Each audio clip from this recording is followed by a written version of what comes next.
Hello and welcome to a day in my life as a student teacher online.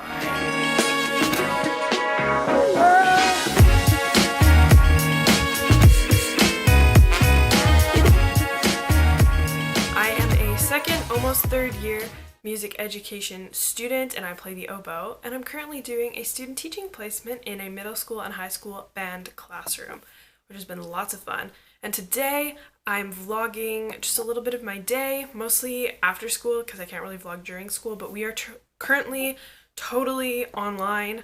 So this is just like what we have to do to teach music online right now. Our school's shifted online for 2 weeks, and I'm in the third week of my 5-week placement. And I'm currently in quarantine because I was a close contact. I got my COVID test yesterday. And I just got the results, but it didn't say what it is yet, so we're about to look at it right now. Negative. Well, is it focusing? That is good news. So it kind of worked out well that we moved online because now I'm still able to teach from my bedroom, but after Saturday this week, I'll be able to be out and about, or after Friday, I can be out on Saturday. So yeah, welcome to the vlog.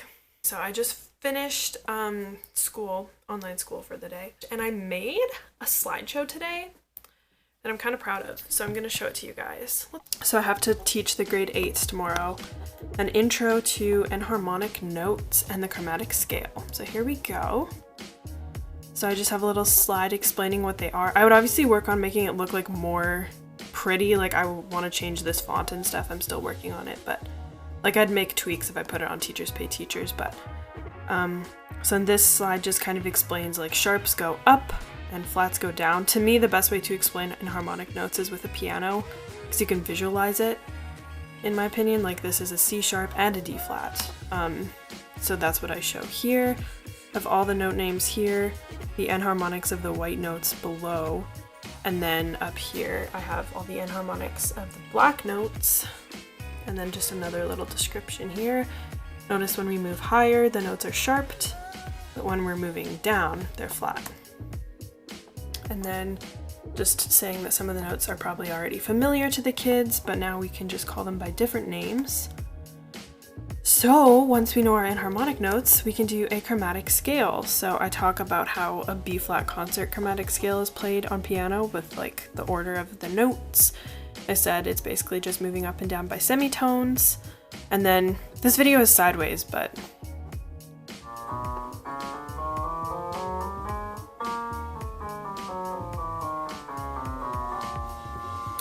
so that's, I just played a nice little B flat chromatic scale on piano, and then they'll just use their books. And then I put the starting notes for all of the instruments. Hopefully these are right. My transposition skills are not great yet. And then yeah, we have a handout for it on Google Classroom. So that's my little slideshow about enharmonic notes and chromatic scale. So I don't know if there's any like band teachers out there watching this, or like student teachers, like let me know if resources like this would be helpful. And like I don't know if it costs money to create a TPT account, or like I haven't looked into it at all, but it was just kind of something I was thinking about today. So if there's interest, maybe I'll start a little TPT store. We'll see how it goes. But I know that that's a really great place to find resources, and it would be great if there's more band content. I gotta go get the phone. Let's go. Okay, just grabbed the phone.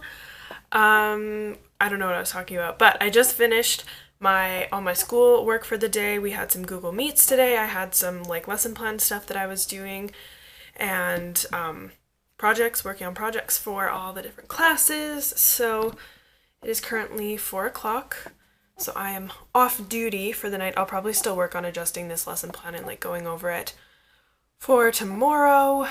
But some things I want to do tonight. I've been really good at practicing my oboe the past week, I guess. I've just been really making it a priority, and it's been good. And I've actually been practicing like intentionally. So it's crazy what happens when you actually like make practice a priority. You get better at your instruments. It's wild. But anyway, so I'm going to practice tonight. And then I do want to read tonight. I think I mentioned this in one of my other videos. This is the book I'm currently reading. And then the next book on my list is this book, which I've heard about it before, but one of my professors also like recommended it. this year, or like mentioned it in one of her classes, and it's called This Is Your Brain on Music by Daniel Levitin. So I'm excited about this. I've been really enjoying nonfiction books recently. I've read a lot of them this year. I've read a lot of psychology books, and like, I don't know, just it's really interesting to me to learn about things that I don't get to learn about at school, but I'm still interested in. So it's fun to read about it and just learn cool stuff. But I do like fiction too. Like, fiction used to be my jam, and I still really do like it, but right now I've just been in a very nonfiction kind of mood because I'm just loving learning about all this crazy stuff. And I find that a lot of psychology books have really good applications for education if you are in education, or if you're an educator or a student teacher, like whatever. You learn a lot through psychology books, even if they're not books written for educators. They just have really great information that you can apply to education. So one of the books that I just finished reading is this one by Malcolm Gladwell. It's David and Goliath. And in one of the chapters it talks about, it's basically talking about this curved graph and how people think, oh, like if you make millions and millions of dollars, it's going to improve your quality of life. And it basically, the graph is a curve. And so money is along the x-axis and quality of life, or whatever, is along the y-axis. And so to a certain extent, more money will improve your life. But then once you get to this certain point, it starts going downhill again. Well, not downhill, but like too much money is going to cause you more problems, kind of thing, you know? So, and they applied that idea to school class sizes, because everyone kind of thinks, oh, smaller class size, the better the classes are. So like private schools are great if there's like a 7-to-1 teacher or student to teacher ratio kind of thing. But he talks about how that's actually not necessarily true. Like, smaller class sizes are good to an extent, and then they're actually kind of detrimental to the students once you get to a certain point. So just like neat ideas like that I never would have thought of before. There are also other concepts in this book that could be applied to education, but I just found that one really interesting. So now you know. I would highly recommend this book, by the way. I really enjoyed it and read it very quickly because it was just super good. But I'm going to get practicing for the night, and I'll talk to you guys later.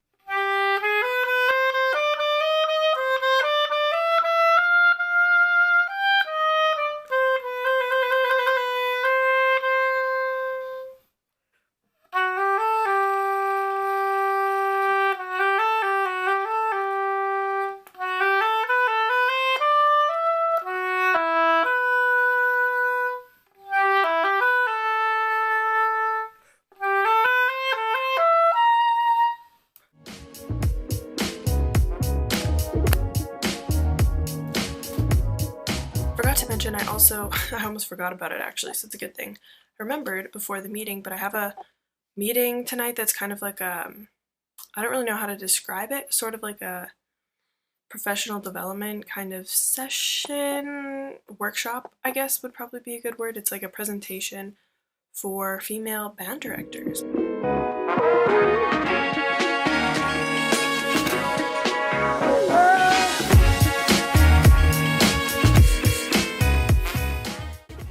But one day, about 6 weeks in, we finally made a decent sound. And we stopped, and I saw the look on the kids' faces, that look of joy that all of you talked about, and I was hooked for life. It is now 8:30 p.m. and that was like the best hour and a half spent in a long time on a session like that. Oh my gosh, it was so good. I'm just feeling very motivated and inspired, and I took some great notes.